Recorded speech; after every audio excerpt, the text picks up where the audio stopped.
The wind carried the smell of smoke and gunpowder across the valley. Mixing with the scent of dry earth and the faint sweetness of wild sage, the sun was sinking, painting the horizon in a fiery red, as if the heavens themselves bled for what had just taken place. She stood in the center of it all, trembling, her dress torn and stained with dust. Around her, the remnants of two worlds clashed, soldiers in charred uniforms retreating into the shadows, and proud Apache warriors standing tall, their faces marked with both paint and grief. It was the silence after the storm, a silence that pressed hard against her chest, making every breath feel like a borrowed one. She hadn't chosen this path. It had been chosen for her, forced upon her in whispers of duty, politics, and betrayal. They said she must marry the enemy chief, a man twice her age, a man whose hands had held more blood than kindness. To her people, it was a bargain of survival. To her heart, it was a sentence worse than death. But fate, in its cruel and twisted way, placed another man in her Saitan Apache warrior who carried himself not like a conqueror, but like a shield. Strong and unyielding, yet tender when his eyes found hers. The people around her feared him. His very presence commanded silence, his broad shoulders darkened by war paint and scars that told 100 stories. Yet to her, he was no monster.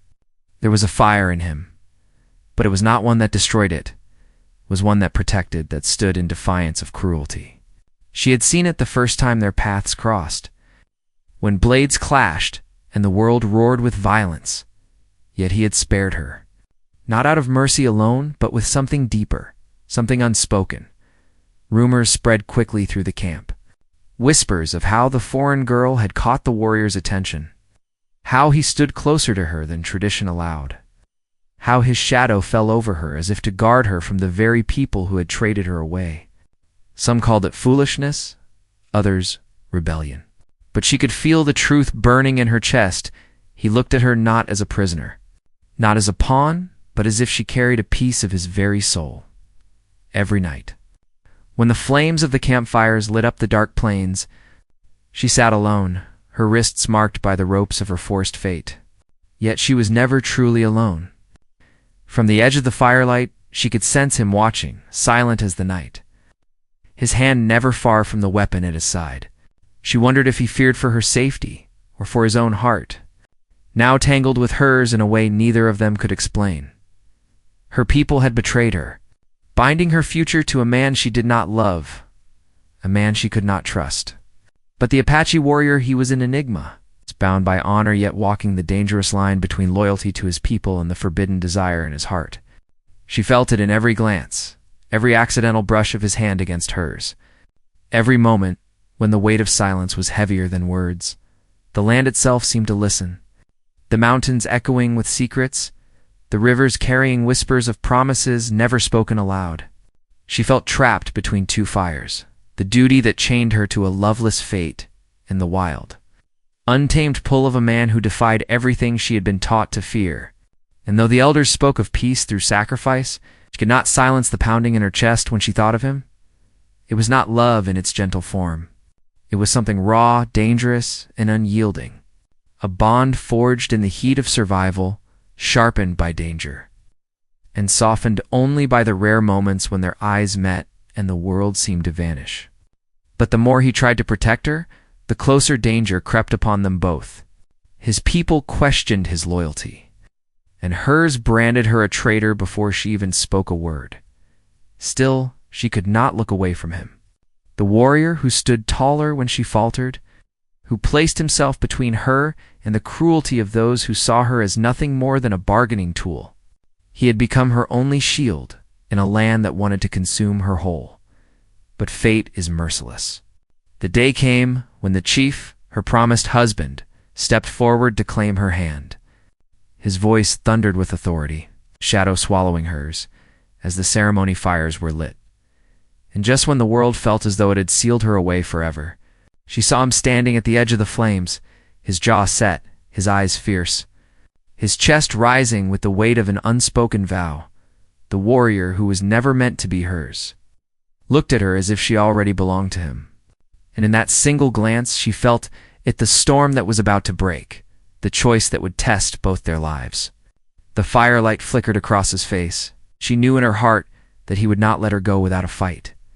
Yet the drums of war beat louder. Her people demanded obedience. His people demanded loyalty. And between them both, in the fragile space where two hearts dared to meet, hung the question that neither of them could yet answer. Would he defy them all to save her, or would the weight of tradition crush the bond that had silently grown between them? The night held its breath. The fire cracked. Her hands trembled. And when the chief reached for her, she felt the pull of the warrior's gaze, stronger than chains. Stronger than fear? What happened next would change everything. The firelight swayed with the rhythm of the drums, throwing shadows across the faces of those gathered. Every pair of eyes seemed to pierce her as the ceremony began, eyes that judged, condemned, and reminded her of the chains around her freedom. The chief stood beside her, tall and commanding, his chest painted with the marks of power, his stare as sharp as a blade. His hand rested heavily on her shoulder, and though his touch was not violent, it felt like a shackle. Her heart pounded. It's not only from fear but from the unspoken connection that tied her to the one man standing apart from the gathering. The Apache warrior lingered at the edge of the circle, his expression carved in stone, though his eyes betrayed a storm raging within. She wondered how it had come to this. Once, she had lived quietly with her family on the edge of the wildlands, where the soil was rough but life was steady. Her father had taught her to plant, her mother had sung by the hearth, and she had dreamed of nothing beyond the horizon. But wars had a way of stealing dreams. The soldiers had come first, demanding loyalty, demanding sacrifice. Then the raiding parties followed, bringing fire to fields and sorrow to homes. Each side claimed to fight for survival, but the innocent bore the weight of their struggle. When her village fell, she was taken. Not as a prisoner of war, not as a woman valued for her voice or her spirit, but as a bargaining piece. She was told her marriage to the chief would bring peace, that it would mend wounds carved into the land by years of bloodshed. But what kind of peace was built on broken hearts? Even as her people handed her over, she saw the guilt in their faces. Though guilt was a poor comfort for the life they had stolen from her. The Apache warrior had been there that day. She remembered his silence as others spoke, remembered the way his hand gripped the hilt of his weapon but never moved against her, while others looked at her as a symbol, a means to an end. He had looked at her as though she were human, fragile and whole all at once. She could not explain why she trusted him. But trust had become her only lifeline. In a place where betrayal walked like a shadow, he was not the chief's equal in age or power, yet in presence he seemed greater. His name was carried in whispers, his deeds told by firesides. Some called him ruthless. Others said he carried the spirit of the eagle, sharp-eyed and unyielding. Yet beneath the tales was a man, scarred by battles, but shaped by honor. She had seen how he treated the young and the weak, how he carried respect even when others only carried pride. The drums grew louder, pulling her back to the present. The chief's voice rose, speaking of unity, of strength, of the bond that would be forged tonight. His words were heavy, filled with authority, but they slid over her ears like cold rain. She did not hear promises of peace. She heard only the closing of a door, the locking of a cage. And still, her eyes drifted toward the warrior at the fire's edge. He stood unmoving, his face lit by the flicker of flames. She thought of the countless battles he must have fought, the lives he had taken to stand where he was. Yet in this moment, she felt no fear of him. She feared the chief. She feared the future laid before her, but not him. His gaze met hers, and for a heartbeat, the world around them vanished. It was as if the earth itself held its breath, waiting for what he would do, but nothing happened. The ceremony moved forward, the chants deepened, the chief's hand tightened on hers. Still, she clung to the memory of that look, the silent vow that lived in his eyes. In the days that followed, the camp buzzed with tension. Some rejoiced at the union, believing it would bring safety.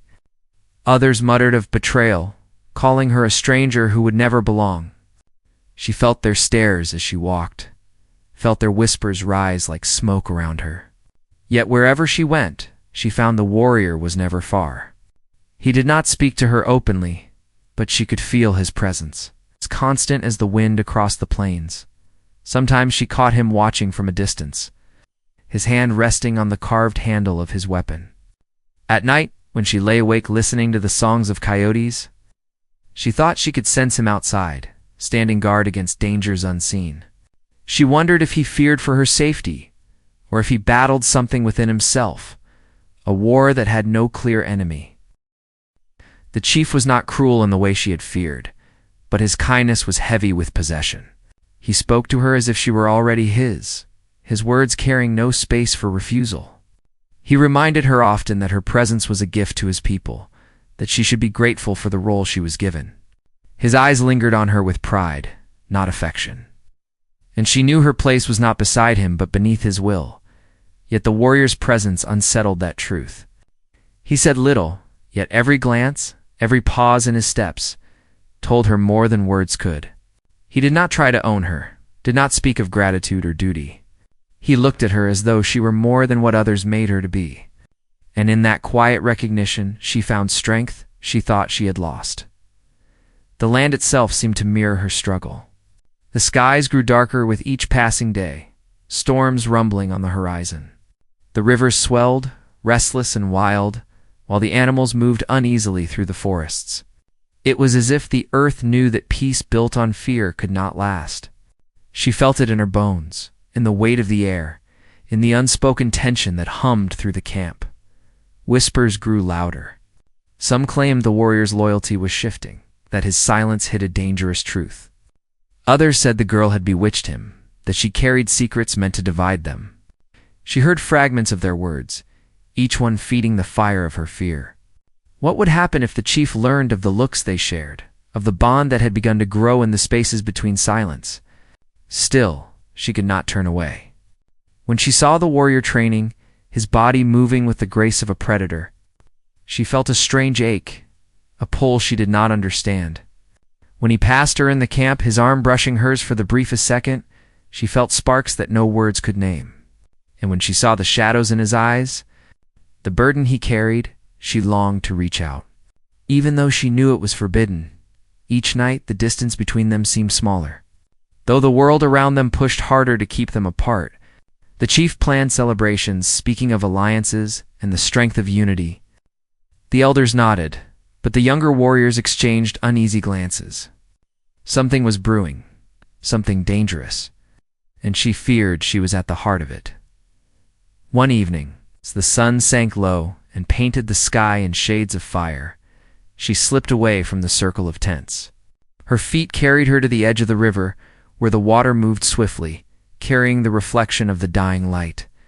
She knelt there, letting the cold rush over her hands. And for the first time in days, she let the tears fall. When she looked up, he was there.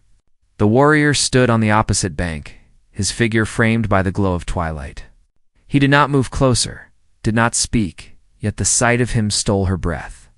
His eyes found hers, and though no words passed between them, she felt his presence reach across the water, steady and unyielding. The world around her was filled with chains. But in that moment, she felt something else. Not freedom, not safety, but the fragile spark of hope. She knew it was dangerous, knew it could cost them both more than their lives, yet she could not bury it. For in the eyes of the Apache warrior, she saw not an enemy, not a stranger, but the reflection of her own soul, and deep inside, she knew the storm was only beginning. The river kept their secret for one more day. She returned to the camp before the stars took full hold of the sky, and the warrior stayed at the far bank, a dark figure cut from twilight. No words were shared, yet the air between them felt charged, like the hush before summer lightning breaks open the plains. In the circle of tents, women ground corn and spoke in low voices. Children chased each other until shadows grew long. The men sharpened blades and checked their ponies, eyes tracking the ridge lines as if trouble rode the wind. The old American frontier had a way of shaping people into watchmen, always listening, always ready. The chief announced at dawn that riders would scout the valley. He wanted proof the treaty would hold. He wanted signs that the soldiers along the wagon trail would respect the boundaries agreed to by both sides. She stood at the edge of the crowd as he spoke. Each word sounded like a stone dropped into still water. She did not wear her old clothes anymore. A woman from the camp had sewn her a simple dress, sturdy but soft, with patterns stitched along the hem that told stories of mountains and rivers. The gift should have felt kind, a thread binding her to a new life, but it settled like weight on her shoulders. She had been taken for peace. She had been promised in a forced marriage. Now she was expected to smile while the drums of duty thudded in her chest. The warrior joined the scouting party. He moved like part of the land itself, a shape that belonged among the cottonwoods and the sandstone cliffs. When he rode out, he did not look back at her. That was their unspoken law. No glances that might betray what lived in both of them. She watched the dust swallow the horses, then turned toward the cook fire, where a woman handed her a clay bowl and pointed to a place to sit. The woman called herself Auntie, though they were not kin. Auntie had a laugh that sounded like dry leaves being stirred by a breeze. She had watched the chief grow from boy to man and held little fear of his temper. When the camp whispered that the foreign girl had cursed the warrior, Auntie snorted and shooed them away. Now she studied the girl with the patience of someone who knows storms by scent. "You need to learn the land," Auntie said, tapping the bowl with a wooden spoon. "The land decides who belongs, not ceremony." So a new rhythm began. In the mornings, the girl walked with Auntie along the river. They learned the tracks left by mule deer. They gathered willow bark against fever, sage for cleansing smoke, wild onions to sweeten the stew. At midday, she fetched water and tied down tent skins when the wind kicked up from the canyon. At night, she listened to the elders tell of the old days, days before the soldiers, before the fences, before the homestead lines cut the prairie into squares. The words seeped into her like rain into dry soil.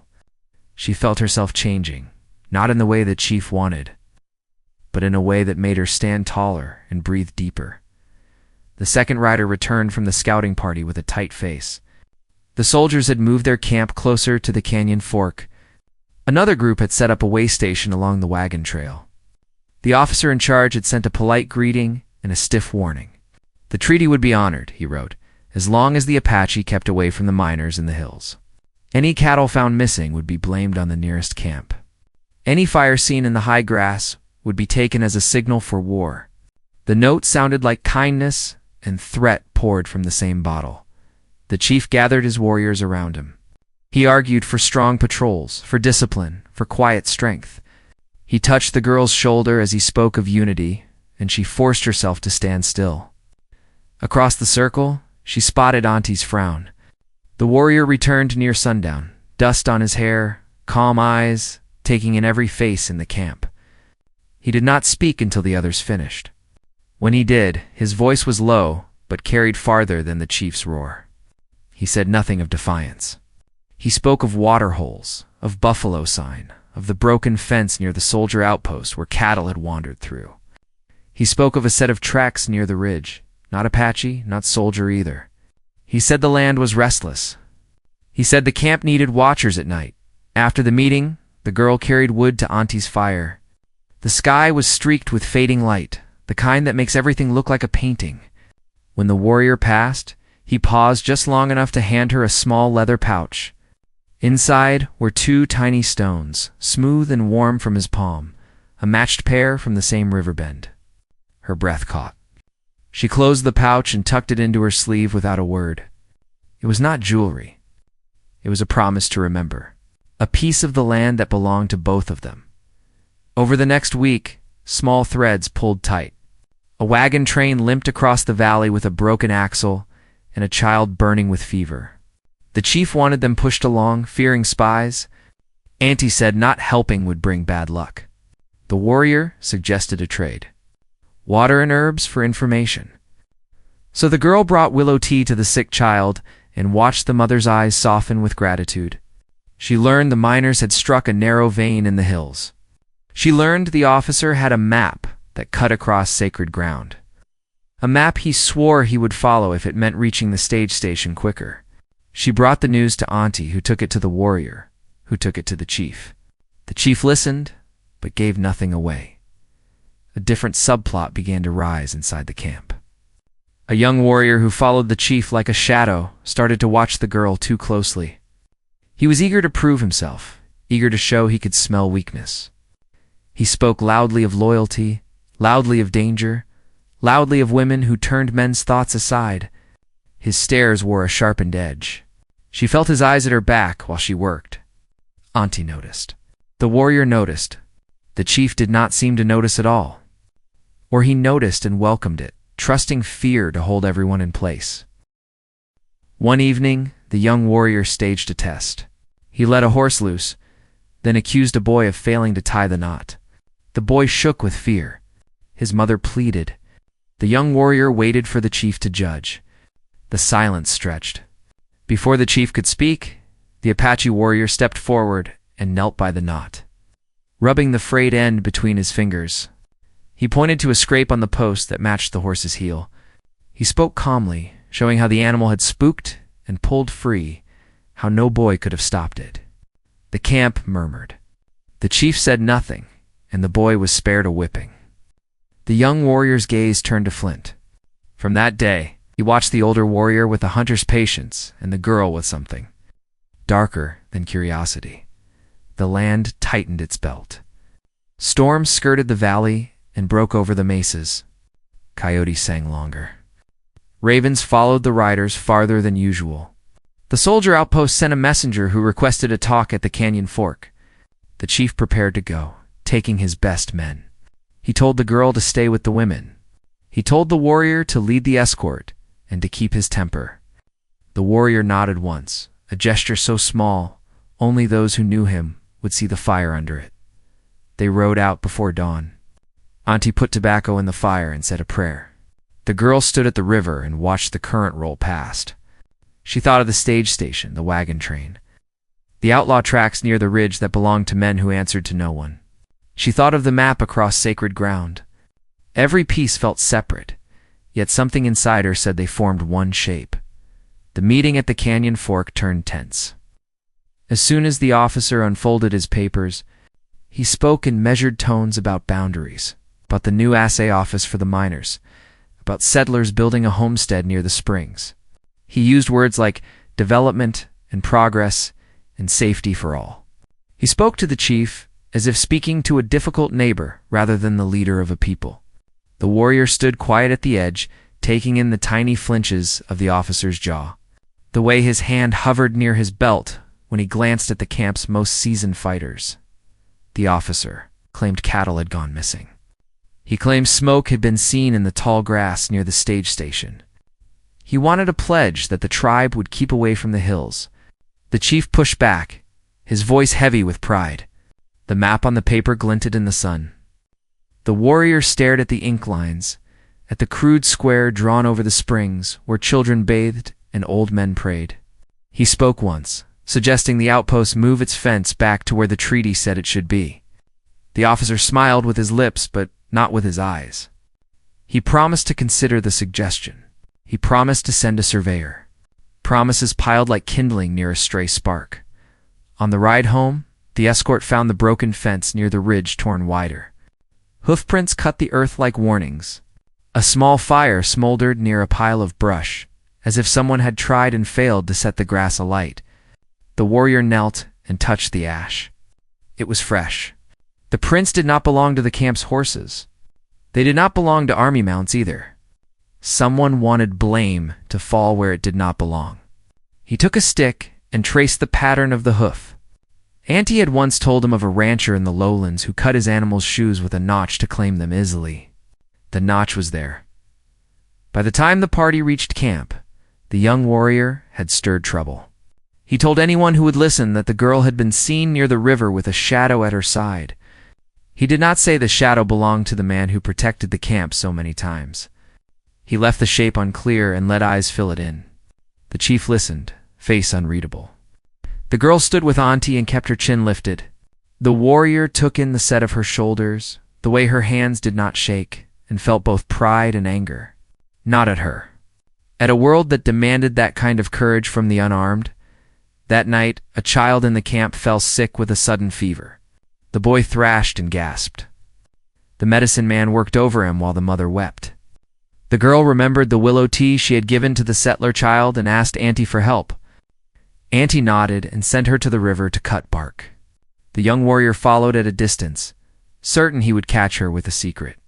At the bank she knelt, reached for a low branch, and heard a twig snap behind her. When she turned, the young warrior stepped out, face set like stone. He accused her of meeting the older warrior. He accused her of carrying signals to the soldiers. She held the willow tight and told him the truth. He laughed and took a step closer. Before his hand reached her arm, a voice from the dark told him to stop. The Apache warrior walked out from the cottonwoods with the quiet power of a storm. For a breath, no one moved. Then the older warrior looked at the girl and told her to take the bark to Auntie. He did not raise his voice. He did not step toward the young man. He simply stood, as solid as the bluff above the river. The young warrior lifted his chin, tossed a thread into the air, and backed away slowly. From that night on, the line between those two men was drawn deep. Whispers turned to sides. Some stood with the chief out of fear or habit.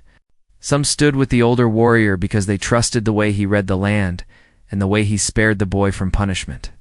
A few took no side at all, knowing that a camp with a split heart lives in danger. The girl moved as if walking a tight strand. She worked with the women, carried water, kept her eyes down when needed, yet the pouch with the matched stones stayed against her skin. It burned like a small sun when she thought too long about the future.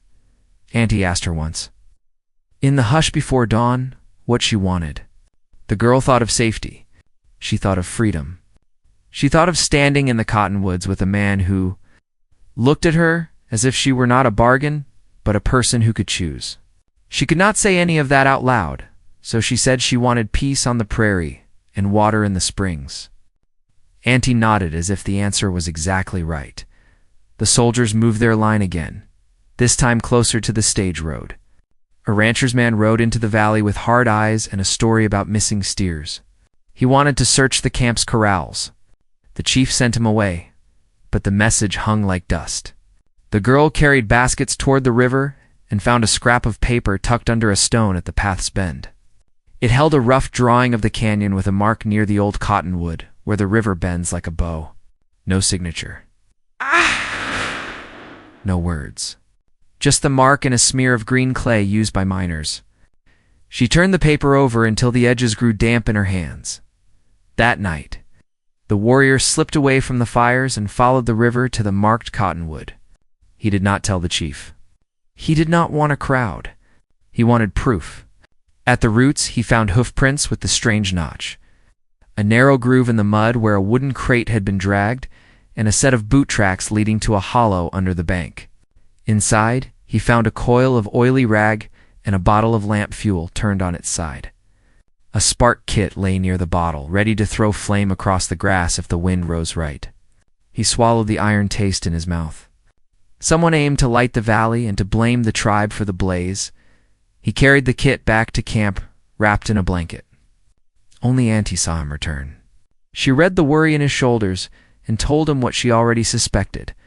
The young warrior was telling the chief that the soldiers planned to seize the springs soon. Fear would make the camp strike first. A fire would bring soldiers running. Then the treaty would be ash. The warrior listened without blinking. He knew there was a second knife at work here, a hand outside both camps. Miners who wanted the hills cleared, ranchers who wanted the watering holes, outlaws who wanted gun smoke to hide their raids. On the old frontier, greed wore many coats. By dawn, the camp woke to a rumor that a raid would ride before moonrise. The chief paced. The young warrior sharpened his blade where everyone could see. The girl carried water and prayed the wind would stay low. The warrior stood near the corral and scanned the horizon, searching for the shape of a man who profits when peace breaks. His hand rested on the leather pouch he had made for her stones, twin to the one tucked under her sleeve. Two halves of one river, separated by a current growing stronger. As the sun climbed, a column of dust appeared beyond the ridge. Not soldiers. Not camp riders either. A half-dozen men on mismatched horses, faces hidden by hats pulled low, moved in a loose V toward the old cottonwood. The warrior felt the ground tremble with the hooves and knew the choice waiting at the river bend. If he rode now, he could catch them before they struck the grass with flame. If he stayed, he could guard the girl and keep the young warrior from turning a spark into a war. He looked once across the camp. She stood by Auntie, hands still at her sides, eyes on the same rising dust. The chief shouted for riders. The young warrior grabbed his bow and threw a glare across the corral that promised nothing good. The air tightened until it hurt to draw breath. The Apache warrior swung into his saddle. Behind him, the beat of hooves gathered like thunder. Before him, the cottonwood waited, one wrong move from becoming a torch. He set his jaw, drove his heels, and sent his horse flying toward the bend, where the river split the valley, and where every choice would cut, steeper than steel.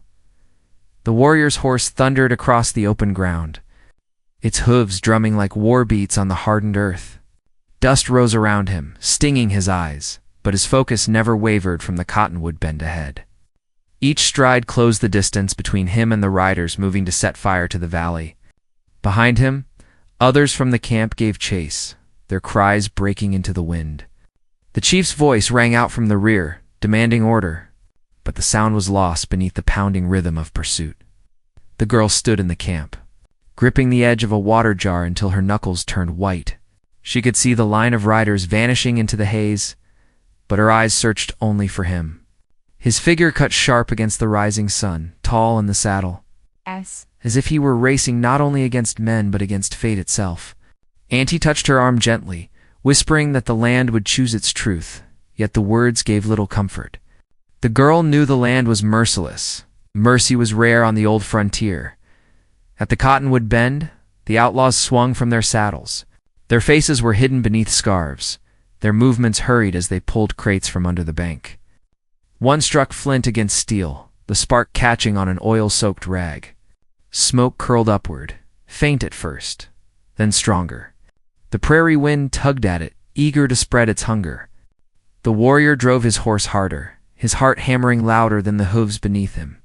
He could see the fire before it took, could see the ruin it promised if allowed to grow. The first outlaw spotted him and raised his rifle. The shot cracked the air, splintering bark from the cottonwood. The warrior ducked low, pressing into his horse's mane, and surged forward.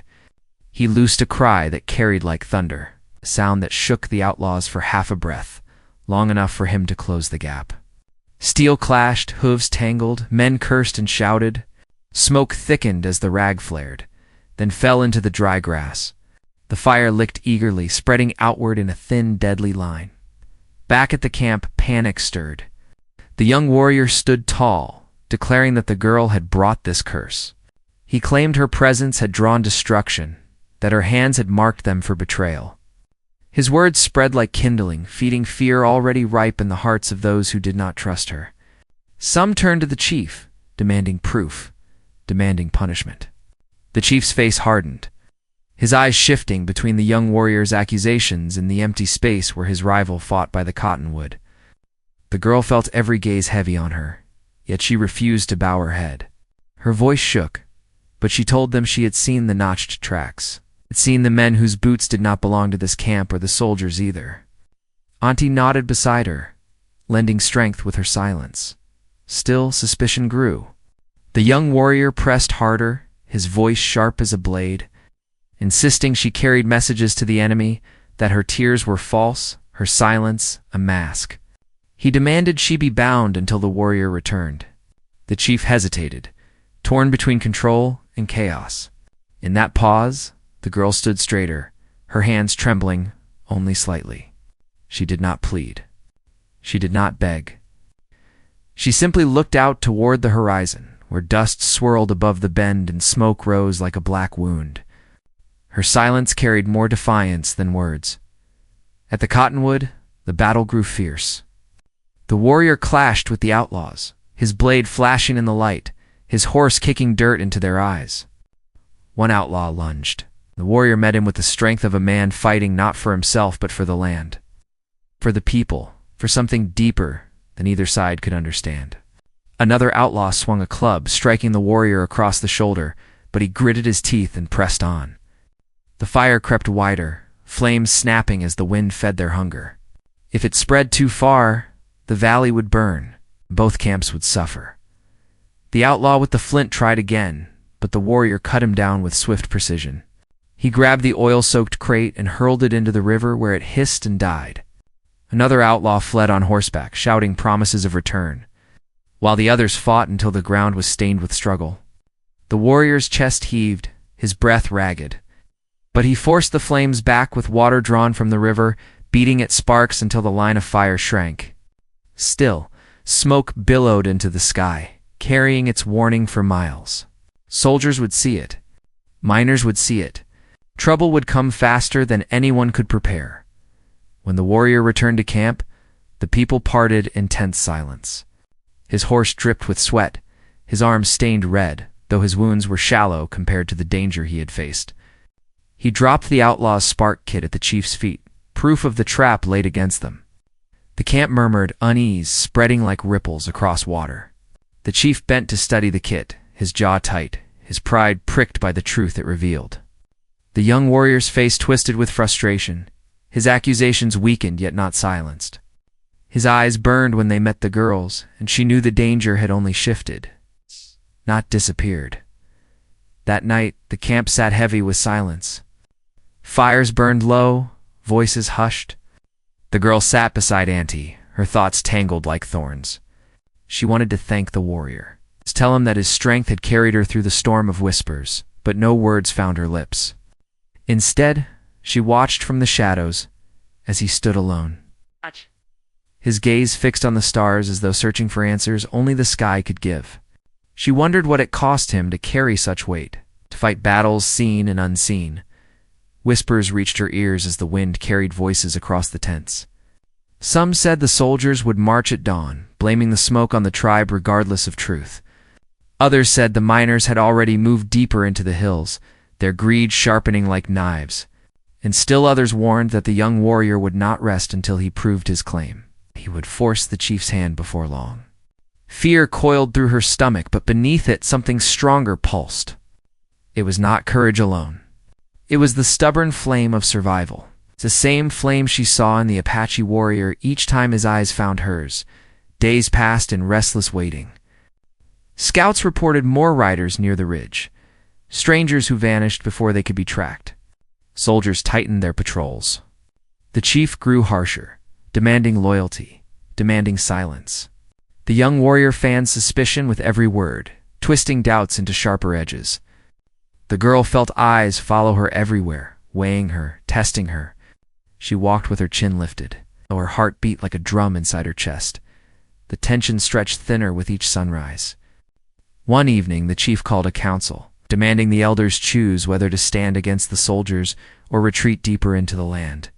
Voices clashed like blades, some calling for resistance, others begging for caution. The warriors sat apart, silent, until the arguments burned themselves out. When he finally spoke, the room fell still.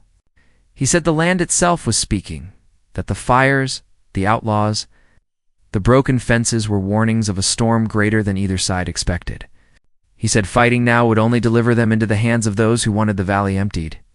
His words carried weight, but not enough to silence the fury in the young warrior's voice. The chief, weary and torn, declared they would wait 3 nights. If no soldiers came, they would hold the valley. If soldiers arrived, they would decide then. The camp left the council divided, no unity in their steps. The girl lingered at the edge, watching the warrior rise and leave without a word. She longed to follow, but the eyes of others burned on her back. That night, she stole to the river. The moon hung low, silver on the water, her reflection trembling in the ripples. She knelt, her hands dipping into the cold, and whispered to herself the truths she dared not speak aloud. She was not afraid of the land, nor of the soldiers, nor even of the chief's heavy hand. What she feared was silence, the kind that swallowed hearts and left no room for choice. A soft sound stirred behind her. She turned, and there he was, stepping from the shadows of the cottonwoods. He did not speak, but the sight of him filled the night with unspoken words. His eyes held questions, his breath carried weight. She rose slowly, her heart racing as their gazes locked. For a moment, the world shrank to the space between them, a space filled with danger and promise both. He lifted his hand, as if to touch her, but stopped short. His voice was low, rough from battles and silence. He told her the camp was breaking, that trust had frayed, that choices would soon be demanded. He said she must be ready for when the fire came again. It would not be set by strangers, but by those who claimed loyalty. Before she could answer, a cry rang out from the camp. Shouts rose, sharp and panicked. The young warrior's voice carried above them all, accusing her once more, louder than before, demanding she be seized before dawn. The night shuddered with chaos, torches flaring, men rushing to and fro. She looked at the Apache warrior, fear and fire clashing in her chest. His jaw tightened, his eyes fierce, as if he had expected this storm all along. The torches grew closer, voices sharper, the night alive with the scent of smoke and fear.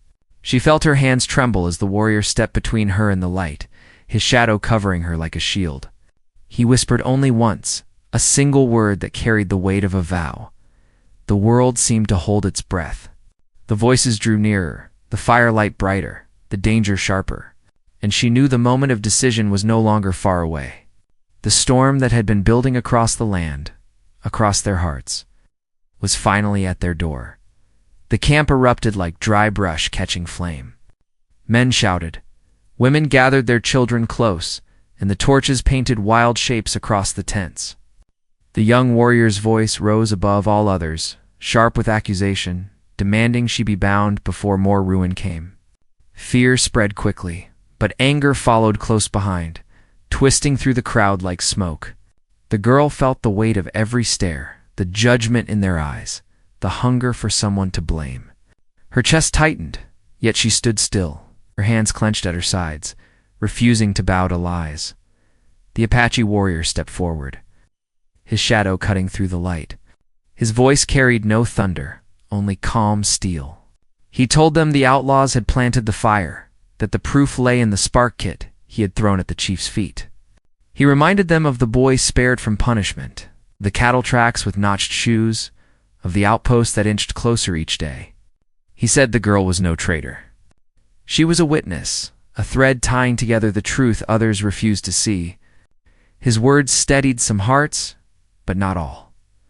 The young warrior spat back, his face twisted with rage. He called the older warrior blinded, bewitched, weakened by the stranger's eyes. He accused him of betraying his people, of turning his strength into softness. His words struck deep, feeding the fire of those already uneasy. Some lifted their weapons, their loyalty fraying at the edges. The chief raised his hand, demanding silence, but the noise drowned him out. For a breath, it seemed the camp itself might tear apart. Then Auntie's voice rose, sharp and clear as a hawk's cry. She stepped between the girl and the crowd, her old shoulders squared with a strength none could ignore. She spoke of the river stones, of the willow bark, of the times the girl had brought healing instead of harm. She said the land itself had tested them, and this girl had bent, but not broken. She told the young warrior that fear makes blind men of the proud, and pride leads only to ash. Her words cracked through the noise like lightning through storm clouds, and the camp fell into uneasy quiet. The chief looked from one face to another, his eyes lingering on the girl, then on the warrior at her side. At last he said the truth could not be settled with words. The land demanded action. He ordered that at dawn, they would ride to the cottonwood again, not to fight among themselves, but to confront the strangers who stirred the fire. If guilt was to be proven, it would be proven there, before the river and the sky. The crowd murmured, uneasy but bound by the chief's word. That night, the girl sat alone by the dying embers of a fire. She could not sleep. Every shadow looked like a threat, every whisper like a plan against her. Yet when she closed her eyes, she felt the weight of the warrior's gaze, steady and unyielding. She thought of the stones he had given her, 2 halves of one river, and held them close until sleep finally claimed her. At dawn, the camp gathered. Riders mounted their horses, bows and rifles strapped across their backs. The chief rode at the front, his presence commanding, though his eyes betrayed unease. The young warrior rode close, his jaw tight, his glare fixed on the girl. She sat behind Auntie on a sturdy pony, her heart pounding with each step.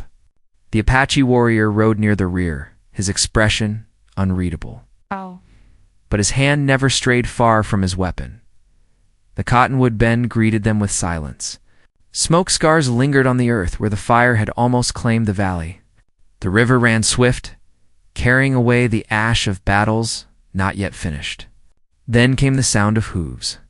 The outlaws appeared on the far side, bold in daylight, their rifles glinting.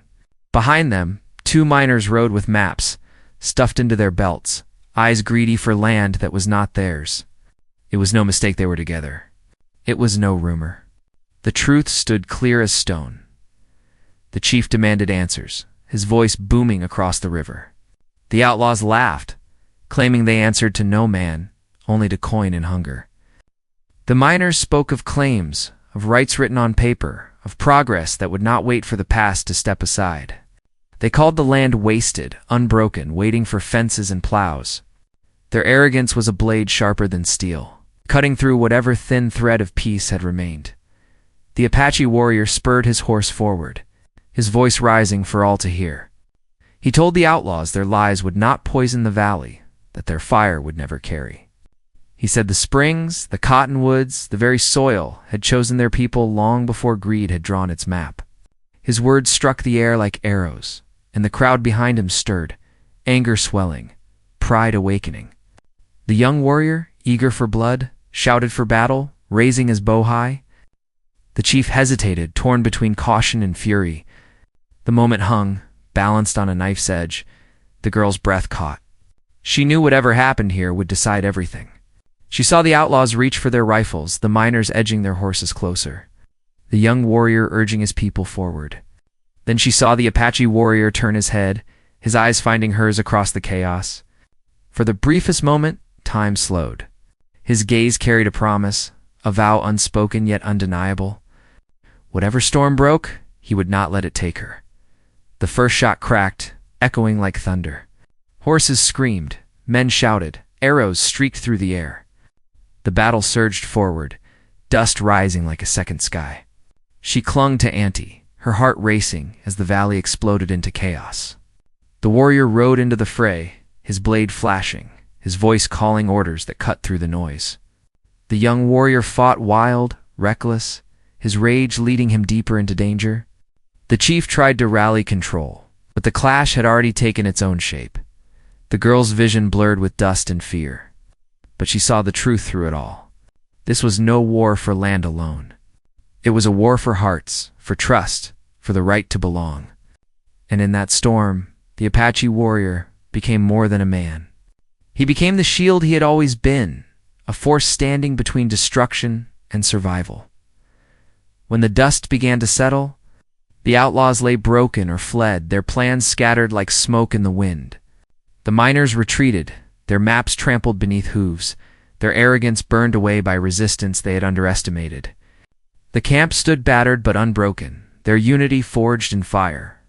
The young warrior, wounded and humbled, lowered his head at last. His pride had nearly cost them everything. The chief, weary and scarred by doubt, looked upon the girl and the warrior with new eyes. He saw what had been there all along, a bond that no bargain could sever. The girl stepped forward, dirt streaking her face, her hands trembling but steady. She spoke of truth, of land that belonged to those who respected it, of peace that could not be bought or forced but must be lived. She said the valley had given them another chance, that to waste it on suspicion would be the greatest betrayal of all. Her words, simple yet strong, sank deep into the hearts of those who heard. The Apache warrior stood beside her, silent but solid, his presence carrying more than words ever could. For the first time, the chief bowed his head, not in defeat but in acknowledgement. Auntie smiled faintly, her old eyes shining with pride. The camp, once divided, began to breathe as one again. That night, the fires burned higher, not in fear, but in resilience. Songs rose into the dark, voices carrying hope where silence had once lingered. The girl sat by the flames, the pouch of stones warm in her hands. She looked at the warrior, and in his eyes she saw the reflection of her own soul. He had protected her as if she were part of him, and now she knew the truth. She was no longer a prisoner, no longer a pawn traded for peace. She was a woman who had endured, who had found her place in a world that had tried to erase her choice. The land stretched wide around them, scarred yet beautiful, unforgiving yet alive. It held the memory of fire, the promise of renewal, the weight of stories yet to come. And as the flames crackled, casting light across their faces, she knew the valley would remember them not for the battles they fought, but for the bond they carried through the storm. The warrior sat close, his hand brushing hers for the briefest moment. No words passed between them, for none were needed. The silence now was not heavy with fear, but alive with possibility. She held the stones tighter, the river's gift, smiled softly into the fire. The story of forced marriage, suspicion, of betrayal, had ended here, not with chains, but with choice. And though the future held more trials, more storms waiting to break, she no longer faced them alone. The old frontier was a land of hardship, of battles for survival, of hearts tested beyond measure.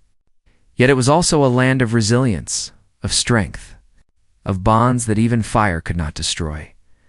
As the night deepened and the stars watched quietly from above, she closed her eyes and let the warmth of the flames wash over her. The war of suspicion had ended. The land was still theirs. And in the Apache warrior's shadow, she had found not only protection, but a home.